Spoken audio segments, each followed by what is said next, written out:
ED విచారణకు సంబంధించినటువంటి breaking news చూస్తున్నాం. సీనియర్ నిర్మాత అల్లు అరవింద్ను ఈడీ ప్రశ్నిస్తోంది. దాదాపుగా 3 గంటల పాటు ఈడీ విచారణ సాగింది.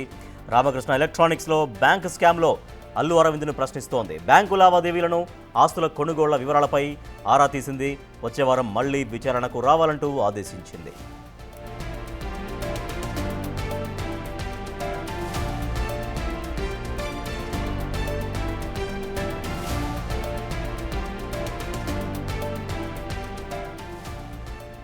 ప్రముఖ నిర్మాత అల్లు అరవింద్ను ఈడీ ప్రశ్నించింది. 3 గంటల పాటు ఈడీ విచారణ కొనసాగింది.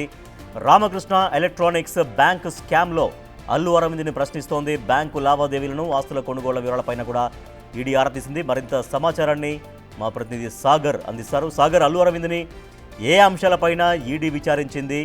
విచారణలో ఎంతవరకు సమాచారం రాబట్టగలిగింది? మళ్ళీ ఎప్పుడు విచారణ ఉండే అవకాశం ఉంది?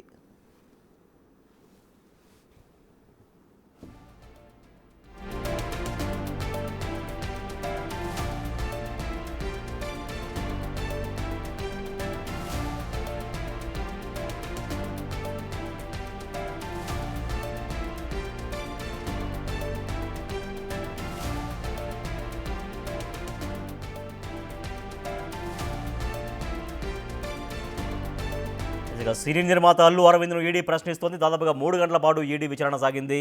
మా ప్రతినిధి సాగర్ మరింత సమాచారం అందిస్తారు. సాగర్, అల్లు అరవింద్ని ఏ అంశాలపైన ప్రశ్నించింది ఈడీ? ఎటువంటి సమాచారం సేకరించారు?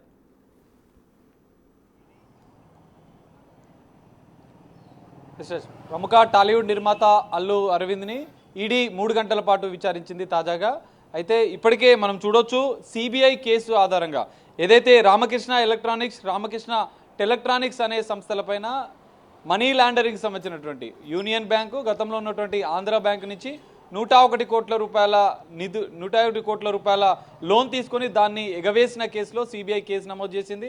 బెంగళూరు సంబంధించినటువంటి యూనిట్ దాని ఆధారంగా ఎన్ఫోర్స్మెంట్ జరిగింది. ఎందుకంటే ఈ 101 కోట్ల రూపాయలను ఎగవేసి మనీ లాండరింగ్ ద్వారా ఇతర సంస్థకు వ్యక్తిగత అవసరాలకు వినియోగించినట్లుగా కూడా ఇటు ఈడీ గుర్తించింది. అందులో భాగంగానే ఈసీఐఆర్ నమోదు చేసి దర్యాప్తు చేసింది. పలు హైదరాబాద్ జోన్కి సంబంధించినటువంటి ఈడీ కూడా ఇటు కర్నూలుతో పాటుగా గజియాబాద్, హైదరాబాద్లోని పలు ప్రాంతాల్లో గతంలో సోదాలు చేసింది. అయితే ఈ 101 కోట్ల నిధుల మళ్లింపులో కూడా అల్లు అరవింద్కి సంబంధించినటువంటి సంస్థలే కావచ్చు, అల్లు అరవింద్ కూడా కొంత ప్రమేయం ఉన్నట్లు కూడా కొన్ని డాక్యుమెంట్లను స్వాధీనం చేసుకున్న ఈడీ దాని ఆధారంగా అల్లు అరవింద్ని విచారించినట్లుగా కూడా తెలుస్తోంది. అయితే మరోసారి విచారణకు హాజరవ్వాలనుకుంటూ కూడా ఆదేశాలు జారీ చేసింది. 2017, 18, 19 ఈ 3 సంవత్సరాలకు సంబంధించినటువంటి అల్లు అరవింద్ బ్యాంకు లావాదేవీలపైన కూడా, ఆస్తులపైన కూడా ఈడీ ఆరా తీసినట్లుగా కూడా తెలుస్తుంది. అయితే ఇందులో దాదాపు కోట్లాది రూపాయలు నిధుల మళ్లింపుతో పాటుగా వాళ్ళు మనీ లాండరింగ్కు పాల్పడ్డారు. హవాలా ద్వారా ఈ 101 కోట్ల రూపాయలు బ్యాంకు ద్వారా రుణం తీసుకున్నటువంటి ఏదైతే రామకృష్ణ ఎలక్ట్రానిక్స్, రామకృష్ణ టెలక్ట్రానిక్స్ సంబంధించినటువంటి 2 అన్నదమ్ములు డైరెక్టర్గా ఉన్నారు. సో నిధులను అక్రమంగా మళ్లించిన కేసులో సిబిఐ కేసు నమోదానంగా ఈడీ నమోదు చేసిన నేపథ్యంలో పూర్తిస్థాయి దర్యాప్తు కొనసాగుతుంది. ఇప్పటికే రామకృష్ణ ఎలక్ట్రానిక్స్ సంబంధించినటువంటి డైరెక్టర్లను కూడా విచారించినట్లుగా కూడా తెలుస్తోంది. వారి స్టేట్మెంట్ ఆధారంగా అల్లు అరవింద్ని ఇదే కేసులో విచారించింది.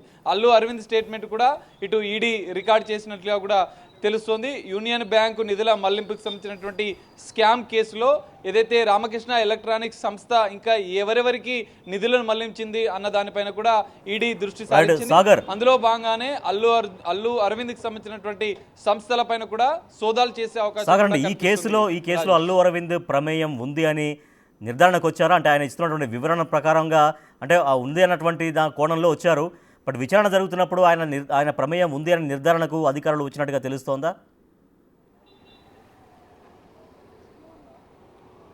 ఎస్ రాజ్, ఖచ్చితంగా. ఎందుకంటే ఈడీ కేసు నమోదు చేసిన నేపథ్యంలో ఇటు రామకృష్ణ ఎలక్ట్రానిక్స్ సంబంధించినటువంటి డైరెక్టర్లుగా ఉన్న రాఘవేంద్ర అండ్ రవికుమార్, వీరిద్దరు సోదరులు రామకృష్ణ ఎలక్ట్రానిక్స్ ఏదైతే ఎలక్ట్రానిక్స్, టెలక్ట్రానిక్ 2 సంస్థలను స్థాపించి యూనియన్ బ్యాంకు, గతంలో ఉన్నటువంటి ఆంధ్ర బ్యాంక్ ద్వారా 101 కోట్ల రూపాయలు రుణం తీసుకున్నారు. దాన్ని ఎగవేశారు. ఆ నిధులను వివిధ రూపాలుగా హవాలా ద్వారా వివిధ సంస్థలకు కూడా మళ్లించినట్లుగా కూడా ఈడీ గుర్తించింది. అందులో అల్లు అరవింద్కి సంబంధించినటువంటి సంస్థల ప్రమేయానికి సంబంధించినటువంటి కొన్ని ఆధారాలు, వీరిద్దరి ఎవరైతే డైరెక్టర్లను విచారించిన సందర్భంగా కూడా వారి స్టేట్మెంట్లో కూడా అల్లు అరవింద్ సంస్థలకు సంబంధించినటువంటి అంశం కూడా వచ్చినట్లుగా కూడా ఈడీ గుర్తించింది. అందులో భాగంగానే 3 గంటల పాటు సుదీర్ఘంగా ఈడీ అధికారులు అల్లు అరవింద్ని విచారించారు. నెక్స్ట్ వారం కూడా వచ్చే వారం కూడా మరోసారి విచారణకు హాజరు కావాలని కూడా చెప్పినట్లుగా కూడా తెలుస్తుంది.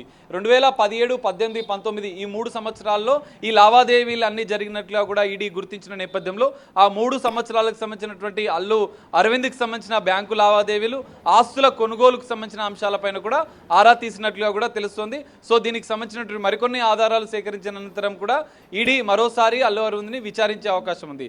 అయితే ఈ కేసులో ఇంకా ఎవరెవరి ప్రమేయం ఉంది, హవాలా ద్వారా ఈ 100 కోట్ల రూపాయలను ఎక్కడెక్కడికి మళ్లించాలన్న అంశాలపైన కూడా ఇంకా ఈడీ దర్యాప్తు కొనసాగిస్తున్నట్లుగా కూడా తెలుస్తుంది. Rajesh. Right, thank you Sagar. ప్రముఖ సినీ నిర్మాత అల్లు అరవింద్ను ఈడీ ప్రశ్నించింది. దాదాపుగా 3 గంటల పాటు ఈడీ విచారణ సాగింది. రామకృష్ణ ఎలక్ట్రానిక్స్ బ్యాంక్ స్కామ్లో అల్లు అరవింద్ను ప్రశ్నించింది. దాంట్లో ఎంతవరకు ఆయన ప్రమేయం ఉందో ఈడీ విచారణ చేస్తోంది. బ్యాంకు లావాదేవీలని అలాగే ఆస్తుల కొనుగోళ్లపైన ఆ వివరాలన్నీ కూడా ఆరా తీసింది. వచ్చే వారం మళ్ళీ విచారణకు రావాలంటూ ఈడీ అధికారులు ఆదేశించారు.